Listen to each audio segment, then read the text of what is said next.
आजच्या या विशेष आणि अतिशय रोमांचक अशा सखोल चर्चेमध्ये सर्वांचं स्वागत आहे. आपल्याला माहिती आहे का की आपल्या राज्यात एक अशी नदी प्रणाली आहे जी एकटी संपूर्ण राज्याच्या जवळपास निम्म्या जमिनीवर राज्य करते. हो, अगदी निम्म्या. हे ऐकायला थोडं अविश्वसनीय वाटतं. नक्कीच. आजची आपली ही अभ्यासपूर्ण चर्चा अशाच थक्क करणाऱ्या भूगोलावर आणि महाराष्ट्राच्या नदी प्रणालीवर आधारित आहे. म्हणजे आजचे आपले जे मिशन आहे ते केवळ एखादी पुस्तक वाचून दाखवणे हे नाहीये. नाही, अजिबात नाही. तो आपला उद्देशच नाहीये. हो ना? तर एका अतिशय रंजक क्विज मास्टर म्हणजेच प्रश्नमंजुषा स्वरूपातून आपण हा भूगोल उलगडणार आहोत. स्पर्धा परीक्षांच्या अस्सल संदर्भ साहित्यातून घेतलेले प्रश्न. ठीक आहे, आपण हे उलगडून पाहूया. नक्कीच. म्हणजे नेहमी वैद्यकीय निदानांबद्दल बोलताना आपण एक्सरे पाहतो, ज्यात हाडांचा सांगाडा दिसतो. पण एखाद्या राज्याचा एक्सरे काढला तर त्यात काय दिसेल? मला वाटतं त्यात दिसतील नद्या. नद्या ह्या केवळ पाण्याचे प्रवाह नसून त्या खऱ्या अर्थाने महाराष्ट्राच्या रक्तवाहिन्या आहेत, ज्या आपल्या राज्याला आकार देतात. अगदी बरोबर उपमा दिलीत. आणि नद्या आणि डोंगर मिळून हा जो सांगाडा तयार करतात तो किती गुंतागुंतीचा आणि तरीही किती शिस्तबद्ध आहे हे समजून घेणं महत्वाचं आहे. आजची ही सखोल चर्चा केवळ पाठांतराची परीक्षा नाहीये. येथे सर्वात लक्षवेधी बाब म्हणजे नद्यांच्या दिशा, त्यांच्या उपनद्या आणि पर्वतरांगांचा त्यांच्यावरील प्रभाव. या सर्व गोष्टी राज्याच्या विकासाचा कसा पाया रचतात हे आपल्याला आजच्या प्रश्नांमधून दिसेल. अगदी छान. तर या सखोल चर्चेच्या पहिल्या टप्प्याला आपण सुरुवात करूया. आपण अगदी मूलभूत गोष्टींपासून म्हणजेच नद्या आणि त्यांच्या भौगोलिक दिशांपासून सुरू करत आहोत. हो, बेसिक्स क्लिअर असणं खूप गरजेचं आहे. बरोबर. ऐकणाऱ्यांसाठी नियम अगदी सोपे आहेत. मी प्रश्न वाचेन, 4 पर्याय सांगेन, त्यानंतर विचार करण्यासाठी 5 सेकंदांचा वेळ असेल आणि मग आपण अचूक उत्तर व त्यामागील रंजक भूगोल समजून घेऊ. चला तर मग सुरू करूया. प्रश्न क्रमांक 41.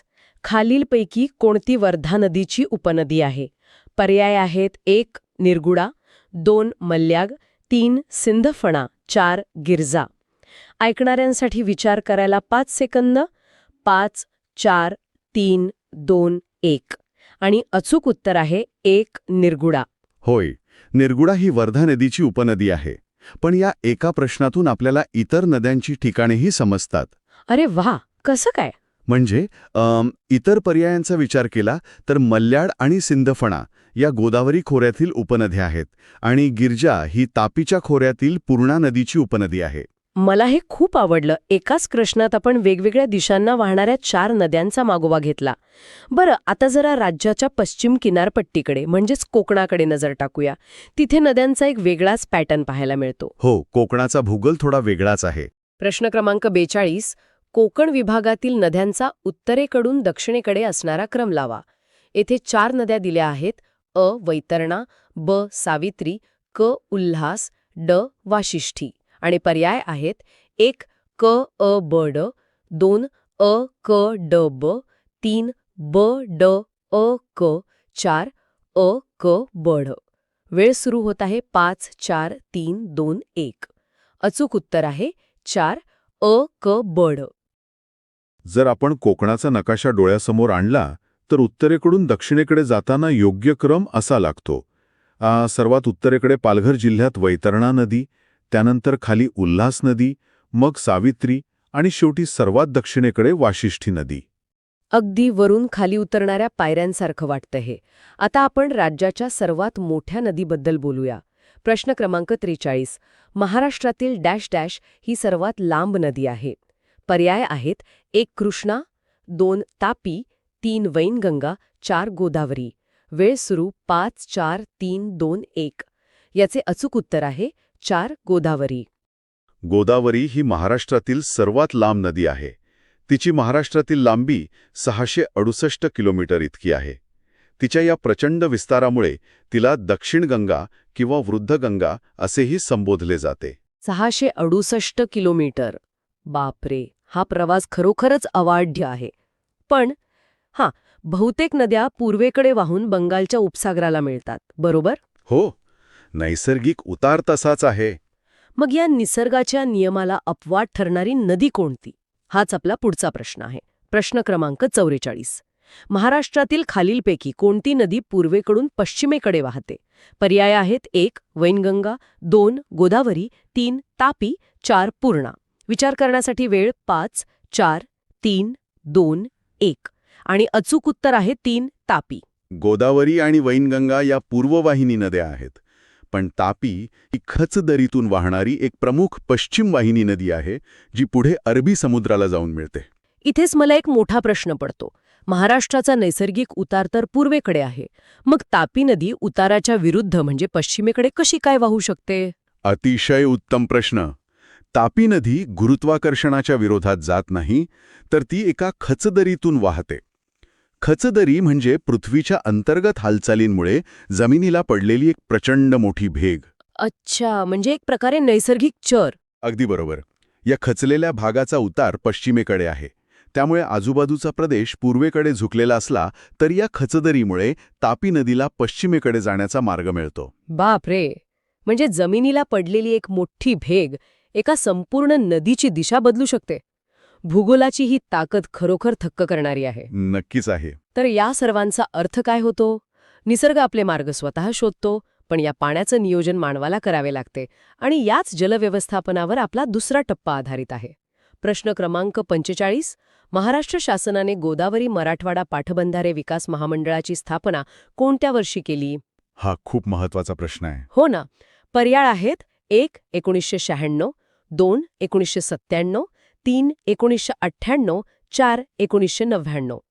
वेळ सुरू 5, 4, 3, 2, 1. याचं उत्तर आहे 3. 1998. मराठवाडा विभागातील जलसंपत्तीचा योग्य विकास करण्यासाठी शासनाने 1998 मध्ये हे महामंडळ स्थापन केले, ज्याचे मुख्यालय औरंगाबाद, ज्याला आता आपण छत्रपती संभाजीनगर म्हणतो, तिथे आहे. बरोबर. नद्यांचा प्रवास समजून घेण्यासाठी आपल्याला पुन्हा एकदा राज्याच्या नकाशावर एका वेगळ्या कोनातून नजर टाकावी लागेल. प्रश्न क्रमांक 46. महाराष्ट्रातून वाहणाऱ्या खालील नद्यांचा दक्षिणेकडून उत्तरेकडे कोणता क्रम बरोबर आहे? म्हणजे खालून वर जायचे. अगदी बरोबर. पर्याय आहेत 1. भीमा, कृष्णा, तापी, गोदावरी, 2. कृष्णा, भीमा, गोदावरी, तापी, 3. गोदावरी, तापी, भीमा, कृष्णा, 4. तापी, गोदावरी, भीमा, कृष्णा. काउंटडाऊन सुरू. 5, 4, 3, 2, 1. अचूक उत्तर आहे 2. कृष्णा, भीमा, गोदावरी, तापी. जर आपण राज्याच्या नकाशावर दक्षिणेकडून उत्तरेकडे एक शिडी लावली तर सर्वात खाली कृष्णा नदी येते. त्यावरून थोडे वर आलो की भीमा, राज्याच्या मध्यभागात गोदावरी आणि सर्वात उत्तरेस तापी नदी असा क्रम लागतो. शिडीची ही उपमा खूपच चपखल आहे. आता यातील सर्वात खालच्या पायरीवरील नदीबद्दल विचारूया. प्रश्न क्रमांक 47. कृष्णा नदी प्रणालीसाठी खालीलपैकी उपनद्यांचा योग्य पर्याय निवडा. पर्याय आहेत 1. भीमा, कोयना, पंचगंगा, वैनगंगा, 2. पैनगंगा, वैनगंगा, पंचगंगा, भीमा, 3. भीमा, घटप्रभा, पंचगंगा, कोयना, 4. कोयना, घटप्रभा, वैनगंगा, पैनगंगा. विचार करण्यासाठी 5 सेकंद. 5, 4, 3, 2, 1. अचूक उत्तर आहे 3. भीमा, घटप्रभा, पंचगंगा, कोयना. येथे गोंधळ उडण्याची शक्यता असते. वैनगंगा आणि पैनगंगा ही नावे गोदावरी खोऱ्यात येतात.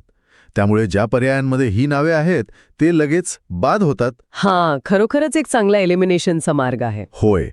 आणि उरलेल्या पर्यायातून भीमा, कोयना, पंचगंगा आणि घटप्रभा हा कृष्णेच्या प्रणालीचा अचूक गट मिळतो. यात भीमा ही कृष्णेची सर्वात मोठी उपनदी आहे. समजलं. आता राज्याबाहेर जाणाऱ्या एका प्रवासाबद्दल. प्रश्न क्रमांक 48. तापी नदी कोणत्या जिल्ह्यातून गुजरात राज्यात प्रवेश करते?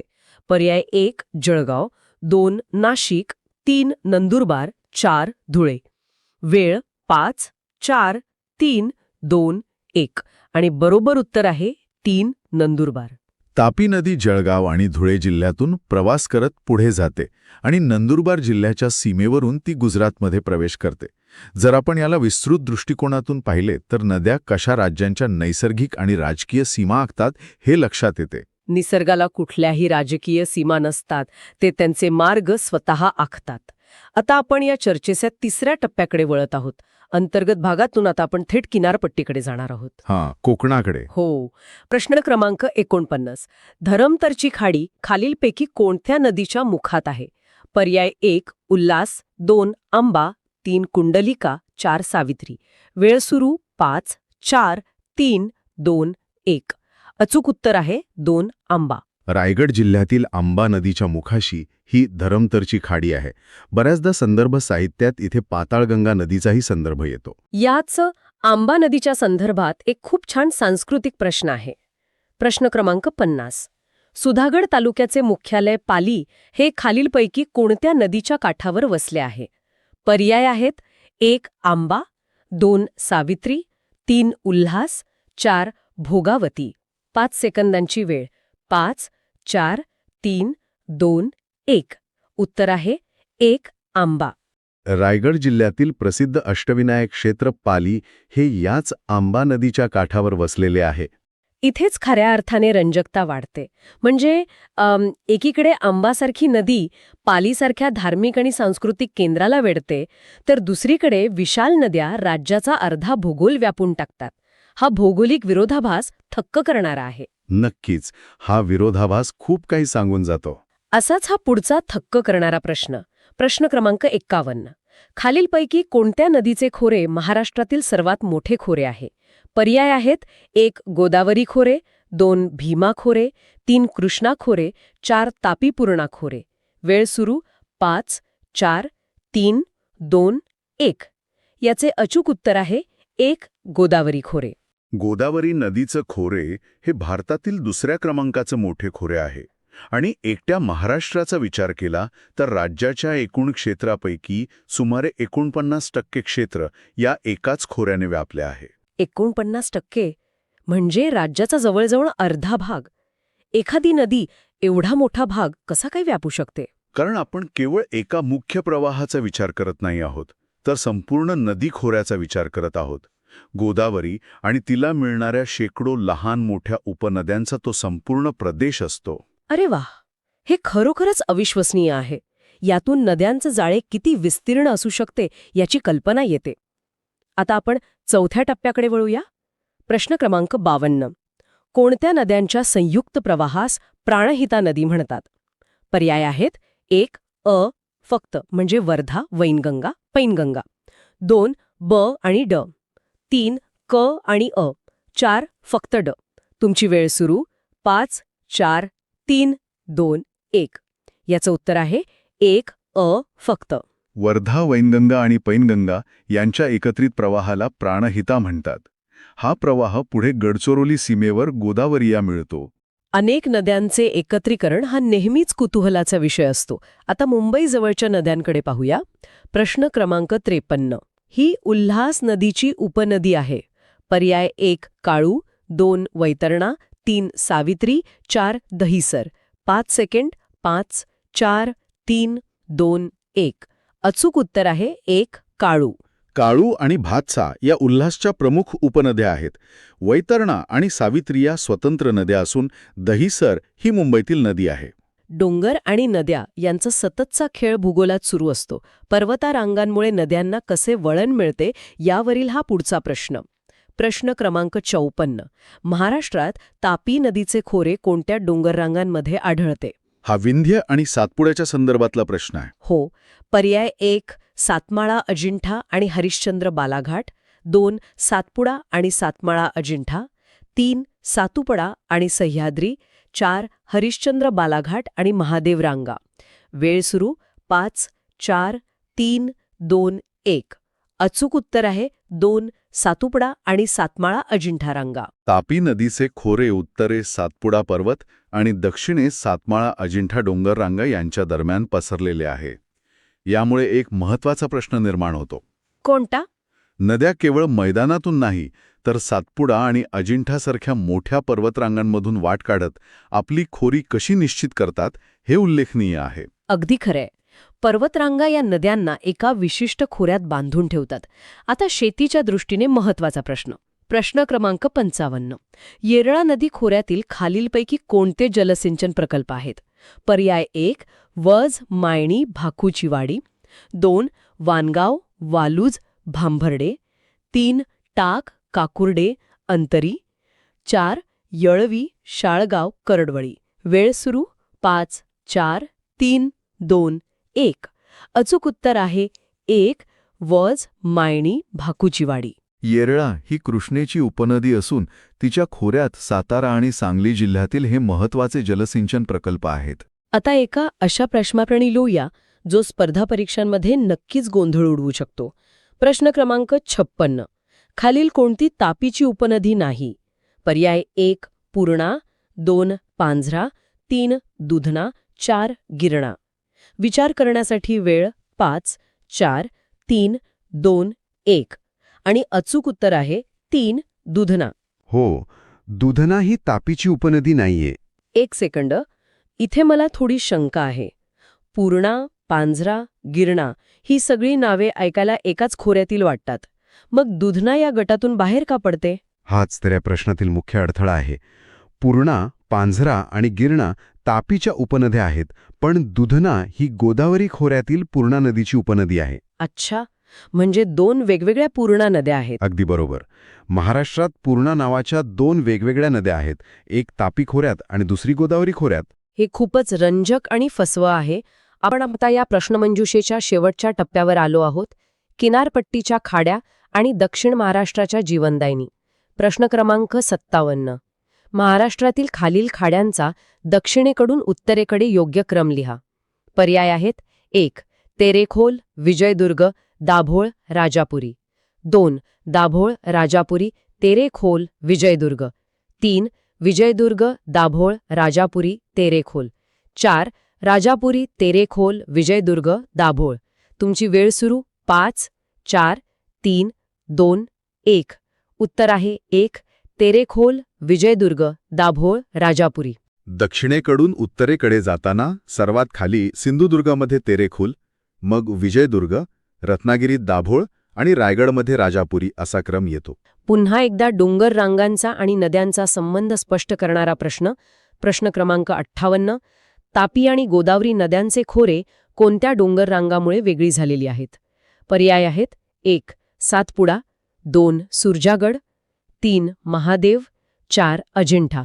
वेळ सुरू 5, 4, 3, 2, 1. अचूक उत्तर आहे 4 अजिंठा. सातमाळा अजिंठा डोंगररंगा तापी आणि गोदावरी नद्यांची खोरी एकमेकांपासून वेगळी करतात. आता एका अशा नदीबद्दल बोलूया जी एका संपूर्ण जिल्ह्यासाठी सर्वस्व आहे. प्रश्न क्रमांक 59.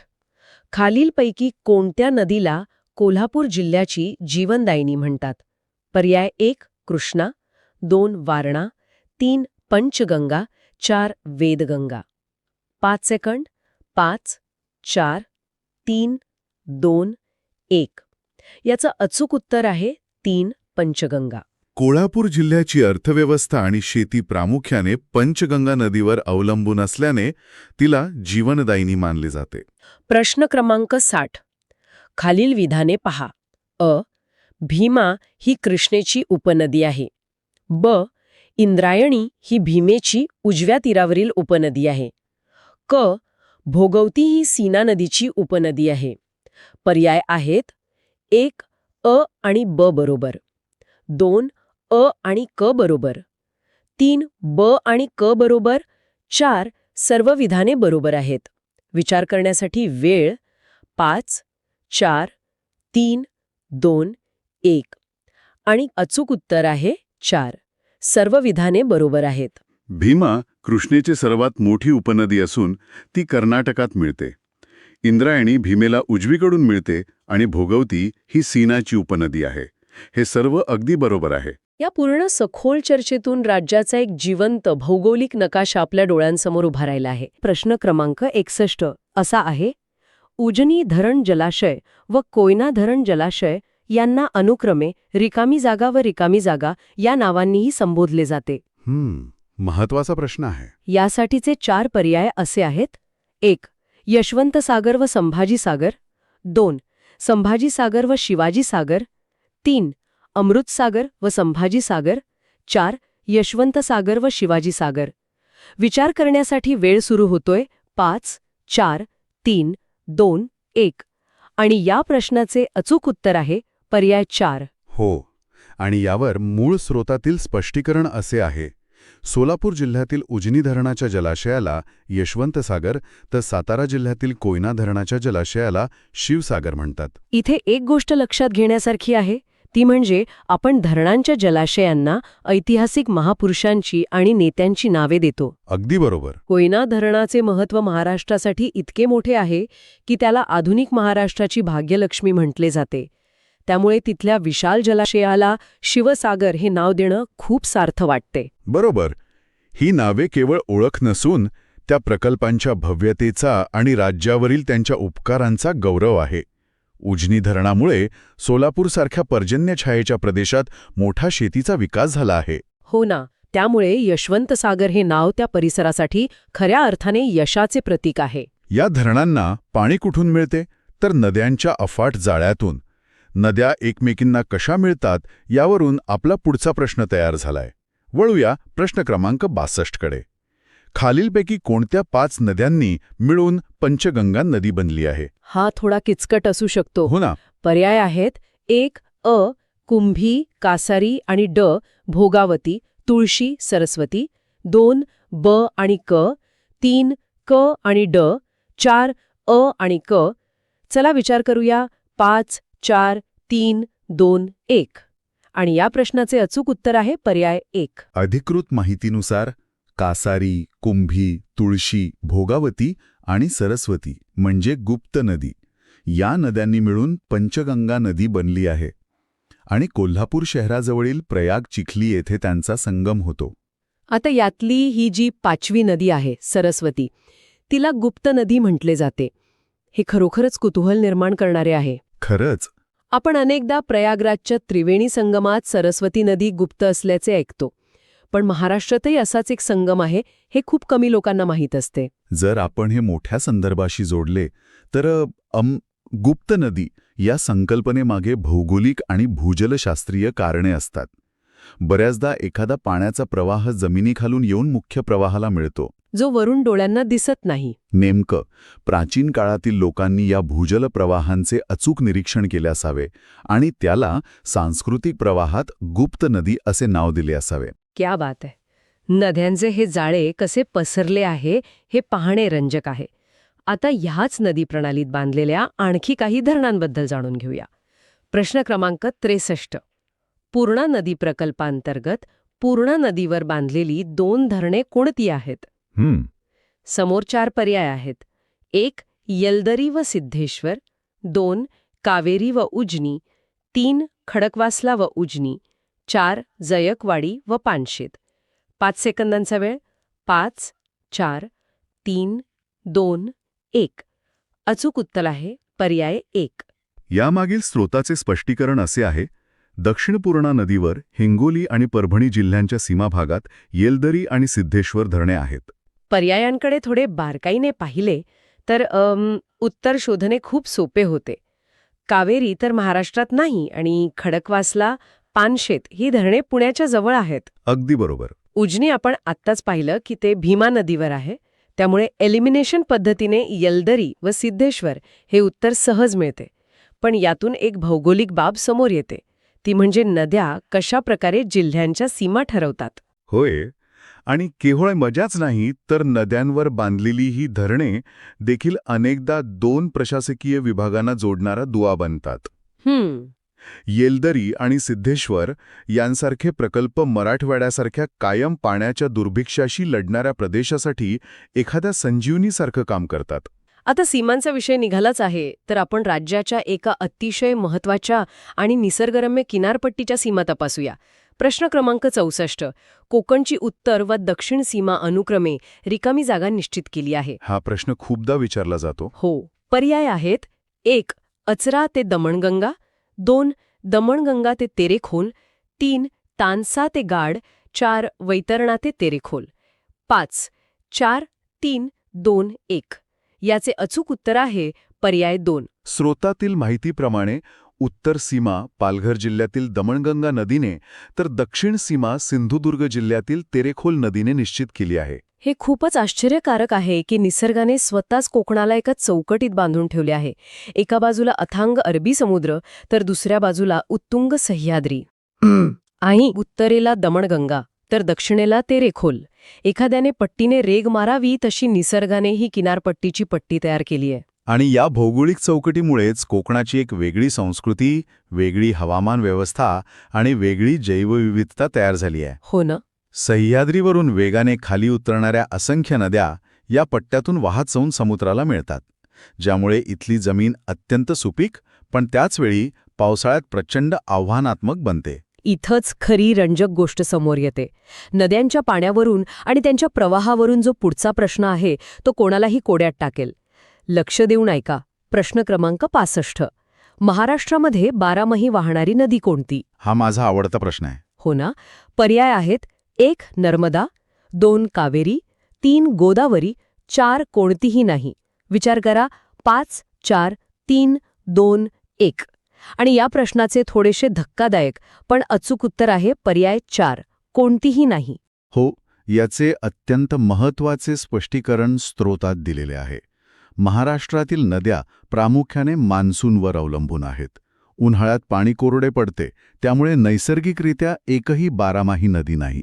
हे खरोखरच ऐकणाऱ्या कोणासाठीही धक्कादायक असू शकते. गोदावरी, कृष्णा, भीमा यांसारख्या इतक्या प्रचंड नद्या ज्यांनी राज्याचा बहुतांश भाग व्यापला आहे, तरीही नैसर्गिकरित्या त्यातली एकही नदी बारामाही नाही. तिथेच भूगोलाचा खरा अभ्यास कामी येतो.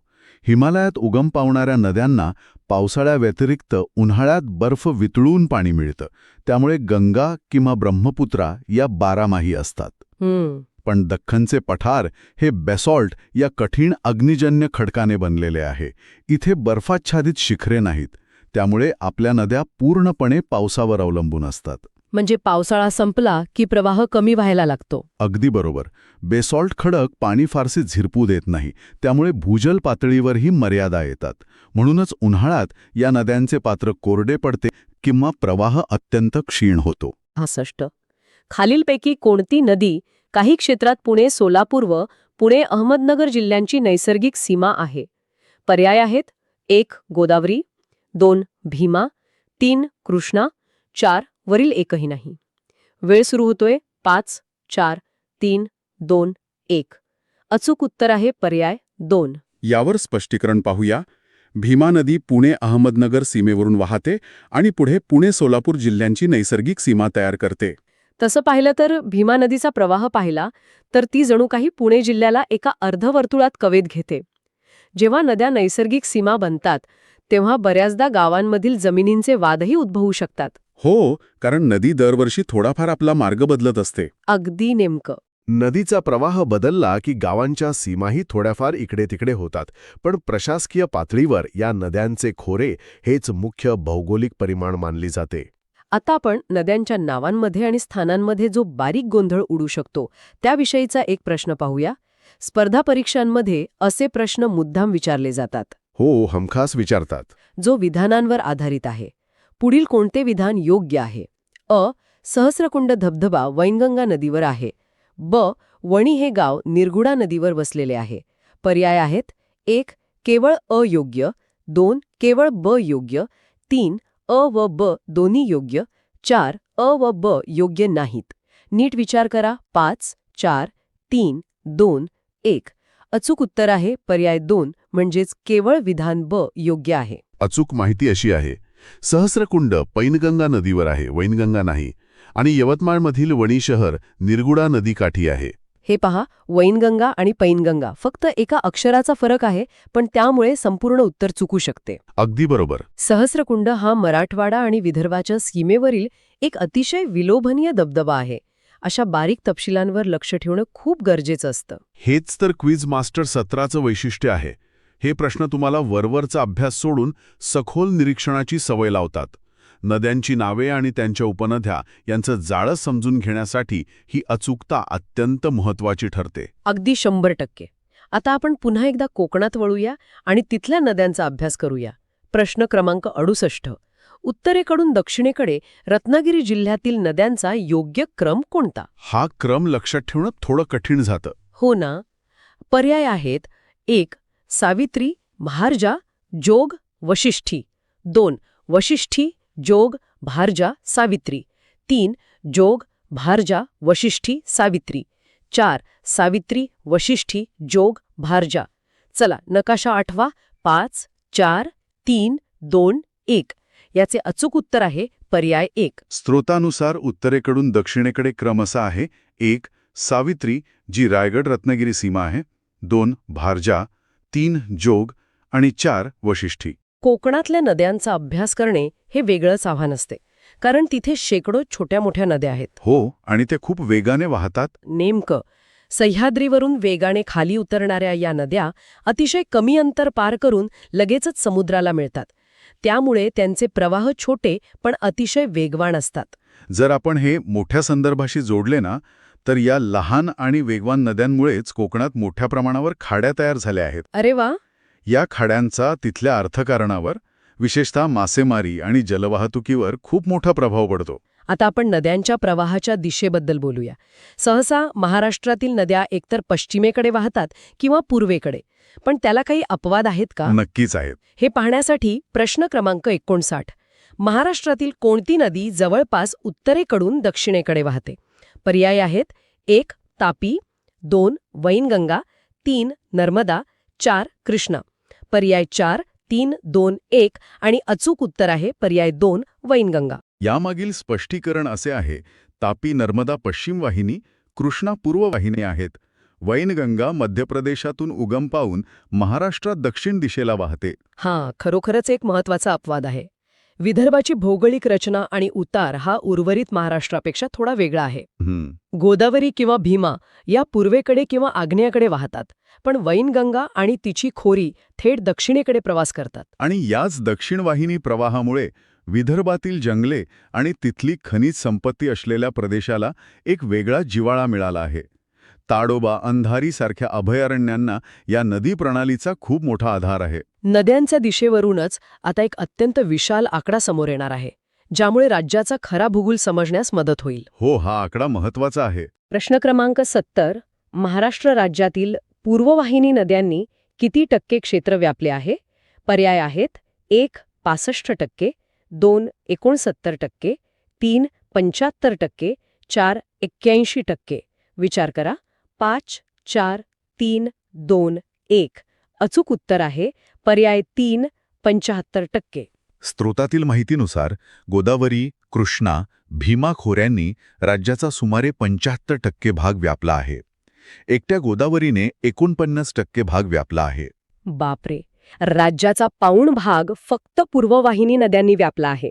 याचाच अर्थ असा की सह्याद्री पर्वतरांग ही राज्याच्या अगदी पश्चिमेला एका भिंतीसारखी उभी आहे. आणि तिथून संपूर्ण दख्खनच्या पठाराचा उतार हा पूर्वेकडे आहे. अगदी तंतोतंत. या उतारामुळेच ऐतिहासिक काळापासून महाराष्ट्रातील मानवी वसाहती, शेती आणि व्यापार हे पूर्वेकडे विकसित होत गेले. खरंच. सह्याद्री हा पाण्याचा मुख्य विभाजक असल्यामुळे समुद्राकडून येणारे बाष्पयुक्त ढग तिथे चढतात आणि जे पाणी खाली पडते ते पूर्वेकडे हजारो किलोमीटरचा प्रवास करत बंगालच्या उपसागराला जाऊन मिळतं. किती भव्य प्रवास आहे हा. याच प्रवासावर आधारित एक अतिशय रंजक प्रश्न आता आपण पाहणार आहोत. प्रश्न क्रमांक 71. ब्रह्मगिरी पर्वतातून उगम पावून पूर्वेकडे 1450 किलोमीटर वाहत जाऊन बंगालच्या उपसागराला कोणती नदी मिळते? हा प्रश्न खूप ट्रिकी आहे. हो ना. पर्याय आहेत: 1. तापी, 2. नर्मदा, 3. कृष्णा, 4. यापैकी एकही नाही. नीट लक्ष देऊन उत्तर शोधा. 5, 4, 3, 2, 1 आणि याचे अचूक उत्तर आहे पर्याय 4. यापैकी एकही नाही. याचं स्पष्टीकरण पाहूया. त्र्यंबकेश्वर येथे गोदावरी उगम पावते. तिची लांबी 1465 किंवा 1450 किलोमीटर आहे. पर्यायात गोदावरीचे नाव नसल्याने पर्याय 4 बरोबर. हा प्रश्न मुद्दाम चकवा देण्यासाठी विचारला गेला आहे. नद्यांचा राजा किंवा असं म्हणूया की दक्षिण भारताची गंगा असलेल्या गोदावरीचे वर्णन अगदी अचूक दिले आहे, पण नावच पर्यायात नाही. बरोबर. बरोबर. गोदावरीचा हा 1450 किलोमीटरचा प्रवास खरोखरच थक्क करणारा आहे. नाशिकपासून सुरू होऊन थेट आंध्र प्रदेशातून समुद्राला मिळेपर्यंत ही नदी लाखो हेक्टर जमीन सुपीक करते. होय, आणि ह्या नदीचे खोरे इतके मोठे आहे की ते केवळ भौगोलिक नाही तर महाराष्ट्राचे सांस्कृतिक आणि आध्यात्मिक हृदय मानले जाते. आता आपण नद्यांच्या खोऱ्यांना वेगळ्या करणाऱ्या पर्वतरांगांबद्दल जाणून घेऊया. आपण नद्या पाहिल्या, आता त्या नद्यांना दिशा देणारे पर्वत पाहूया. हे जोडलेलेच आहेत. प्रश्न क्रमांक 72. सातपुडा पर्वतरांगेमुळे रिकामी जागा व रिकामी जागा नदीखोरी वेगळी झाली आहेत. पर्याय आहेत: 1. नर्मदा व तापी, 2. गोदावरी व भीमा, 3. भीमा व कृष्णा, 4. तापी व पूर्णा. वेळ सुरू होतोय 5, 4, 3, 2, 1.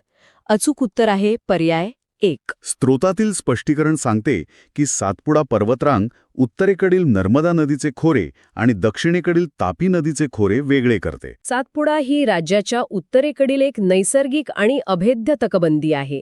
तिच्या एका बाजूला मध्य प्रदेशातून वाहणारी नर्मदा आणि दुसऱ्या बाजूला महाराष्ट्रातून वाहणारी तापी.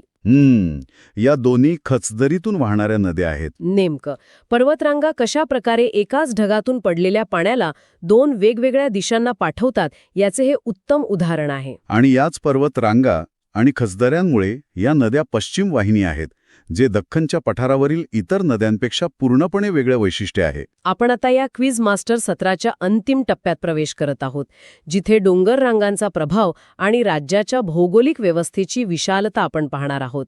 प्रश्न क्रमांक 73.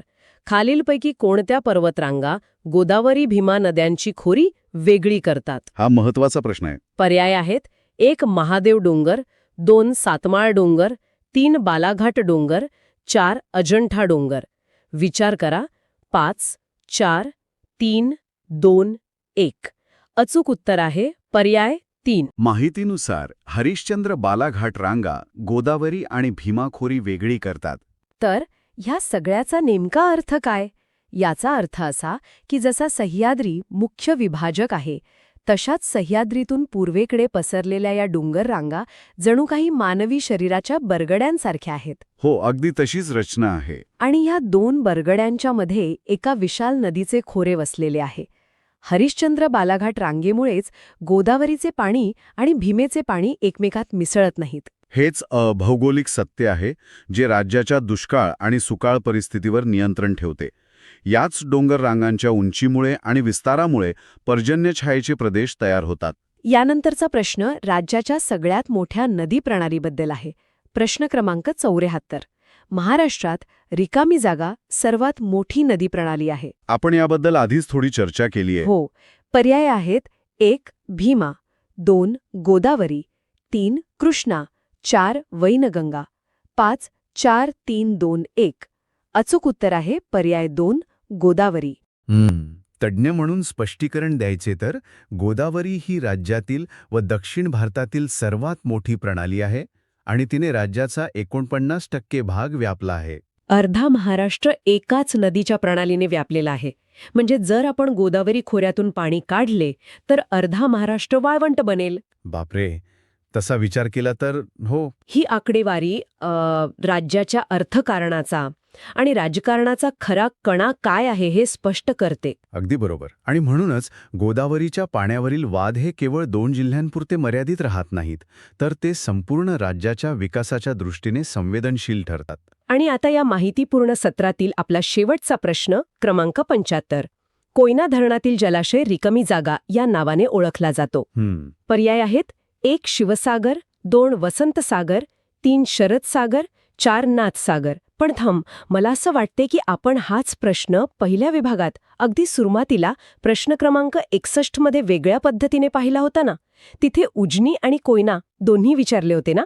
हो, तुमचं निरीक्षण अगदी बरोबर आहे. ज्ञानाची उजळणी करण्यासाठी स्पर्धा परीक्षांच्या पॅटर्नमध्ये असे प्रश्न वेगळ्या अंगाने पुन्हा येतात. एकदा शिकलेली माहिती दुसऱ्या संदर्भात आठवता येते का हे पाहण्यासाठी हे मुद्दाम केले जाते. आपण नियम पाळूया. बरोबर आहे. चला तर मग 5, 4, 3, 2, 1. अचूक उत्तर आहे पर्याय 1. आणि अधिकृत स्पष्टीकरण सांगते की सातारा जिल्ह्यातील कोयना जलाशयाला शिवसागर म्हणतात, तर नाथसागर हे जायकवाडी जलाशयाचे नाव आहे. या 15 प्रश्नांच्या जलद फेरीतून आपण सह्याद्रीच्या उंच कड्यांपासून ते थेट बंगालच्या उपसागरापर्यंतचा एक अतिशय रंजक आणि मेंदूला चालना देणारा प्रवास अनुभवला. अगदीच. नद्यांचे उगम, दिशा, धरणांची नावे आणि डोंगर रांगांच्या मर्यादा या सगळ्या भौगोलिक गोष्टी कशा एकमेकांशी जोडलेल्या आहेत हे यातून स्पष्ट झाले. नद्या, पर्वत आणि धरणं हे केवळ भूगोलाचे तांत्रिक घटक नसून ते एका मोठ्या जीवनचक्राचे भाग आहेत हे या सर्व स्रोतातून स्पष्ट होते. निसर्गाच्या याच रचनेवर आपला आज आणि उद्या अवलंबून आहे. एका विचार करायला लावणाऱ्या मुद्द्याने करूया. नक्कीच.